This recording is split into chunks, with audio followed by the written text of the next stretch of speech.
মানুষ কত কষ্টে আছে সেটা আপনাদেরকে আসলে বলে বুঝতে পারবো না। বাচ্চাদেরকে নিয়ে সবচেয়ে মারা বেশি কষ্টে আছে, বাচ্চাদেরকে নিয়ে আসলে এদেরকে কিভাবে আমরা বুঝ দিব জানি না। তো সবাই আমরা সকলের জন্য দোয়া করব, আমরা এটাই চাই। আপনাদের কাছে সকলের কাছে দোয়া চাই। দেখাচ্ছি এখনো পর্যন্ত পানি থমথম এলাকা, পুরা এলাকা ভরিয়ে পুরা পানি। এই যে পানির কি পানি কমছে, কমার পরও মনে করেন যে অনেক অনেক পানি আছে এখনো, বৃষ্টি এখনো হচ্ছে। এই যে দেখেন ঘর বাড়ি ঘর দুয়ার থুয়ে মানুষ দূর দূরান্ত চলে গেছে। কেন? কারণ পানির ঘরের ভিতরে সহকারে পানি ছিল।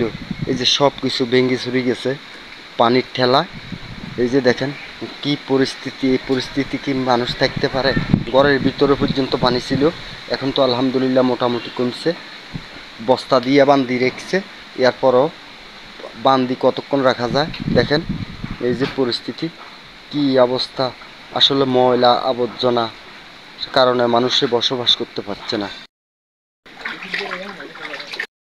এই যে পানি গড়ে ছিল, গড়ের কি অবস্থা হয়েছে দেখেন, মানে চলাটা বড় কঠিন হয়ে গেছে, অনেক কঠিন হয়ে গেছে।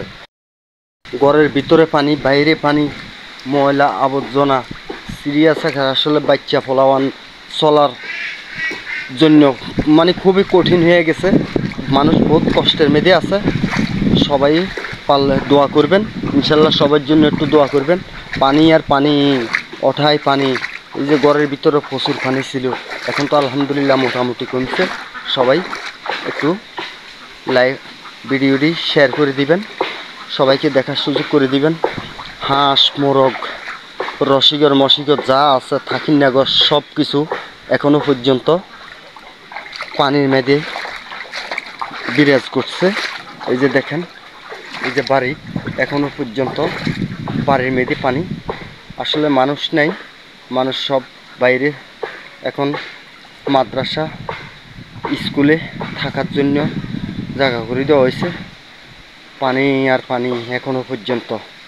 তো আসলে সবাই একটু দোয়া করবেন সবার জন্য। এই যে দেখেন সব সাগর হয়ে আছে, এই যে এগুলি বাড়ি কিন্তু সব সাগর হয়ে গেছে, নামি যাওয়া যাচ্ছে না। আসলে প্রচুর পানি কিভাবে যাব? এই যে দেখেন এগুলি কিন্তু সব বাড়ি উঠান, কারণ অনেক অবস্থা খুবই খারাপ। যাক, সবাই ভিডিওটা দেখবেন, সবার জন্য দোয়া করবেন। পানি কিছুটা কমলেও এখনো পর্যন্ত ঘর বাড়িতে মানুষ আসতে পারেনি, থাকার মতন কোনো পরিস্থিতি নেই, খুবই খারাপ। সবাই দোয়া করবেন।